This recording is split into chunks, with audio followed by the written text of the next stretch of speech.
Hi guys, Scott Woodward with you. Let's talk about the Gold Coast Titans 2012 chances, and of course they were last year's wooden spooners. And let me tell you why they finished last out of 16 in 2011. Firstly, just have a quick look at the stats. In terms of points scored, they finished last. In terms of try scored, they finished 15, so they were unable to get across the line. That was largely due to their halfback, who was injury prone most of the year. We're going to talk about that a fair bit. In terms of metres gained, they finished 15, line breaks last, offloads 14, tackle breaks 15, and the important errors, they finished last. They made more errors than any other team, largely because they had to play a lot of catch-up football and considered a lot of errors. Not a good thing to do. As far as defence is concerned, they were second last for line breaks conceded. For tries conceded, they were 15th, and points conceded, they finished at the tail of the field. They finished last, and that's simply why they were the wooden spooners last year. But look, they one of the hot favourites to finish last again in 2012.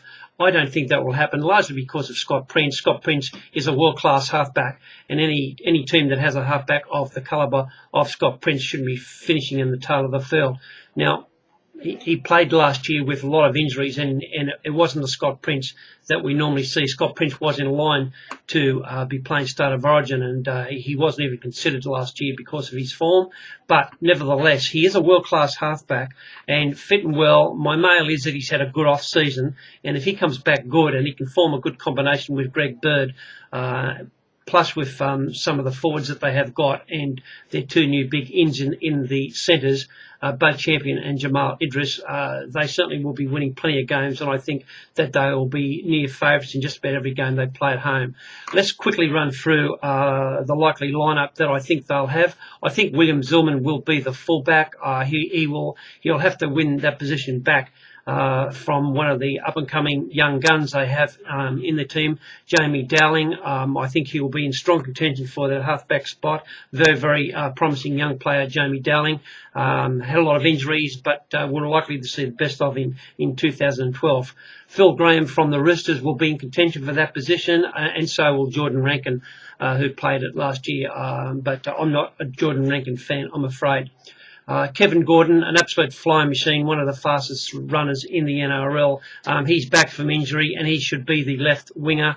And the other winger will be David Mead, another flying machine. So you can see that they have plenty of speed on the wings. The two centres will be Beau Champion and Jamal Idris. I'm not quite sure who will be right and left there, as they both are used to playing on the right side. So one of those guys is going to have to toss a coin and play on the side that they're not used to playing. I can't see any other way out of it. I don't see Jamal playing in the forwards at this stage. They have too much depth in the back row position at the moment. The most contentious position is 5'8", no doubt. Who's going to be Scott Prince's 5'8" partner? And simply because Nat Myles has joined the club, Greg Bird is probably going to be forced to play 5'8". Now, while he's not a fair income 5'8", he's probably their best option. He's a world-class player, and he does take a fair bit of pressure off Scott Prince. I think he has to play 5'8". Not my perfect 5'8", but he's got classes and classes above the other contenders, which are Adam Sezer and Beau Henry. I can't see them holding down the number 6 position for a long period of time during 2012.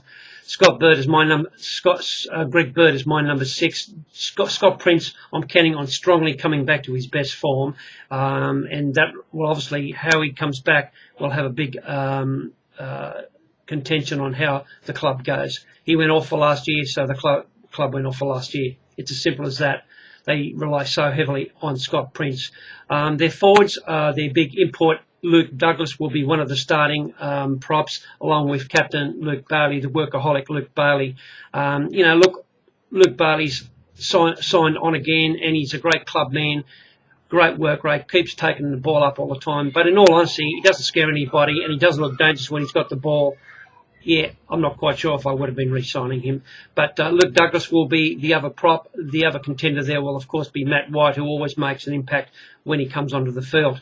I read in one of the Rugby League magazines that one of the weaknesses that the Titans have got is that they don't have a hooker. Well, I don't know the guy that wrote that article. I don't know if you've seen Matt Srama play, but I think he's one of the most exciting hookers that I've seen for a long while. And he's replaced an outstanding hooker for the Titans, but I think he's got more skills. He's more mobile, and he's got more skills, and he reads the game very well. And he's a genuine 80-minute player. Matt Srama is an absolute gun hooker, and he's one of the big strengths. Outside of Scott Prince, I think he's the most important player in the team, Matt Srama. So the guy that wrote that article, take note of how Matt Srama goes in 2012. They've also got another promising hooker, Kayne Lawton. If Matty Srama gets injured, he can also come on and play. I have a good regard for him. In the back row, you would think Mark Minichiello will be the left second rower from Nat Myles. Nat Myles will play on the right side, I would think, or he may lock the scrum, and Ashley Harrison could be playing on that side. There's always a chance that the coach may elect to play Nat Myles up front, which will allow Greg Bird to come into the side.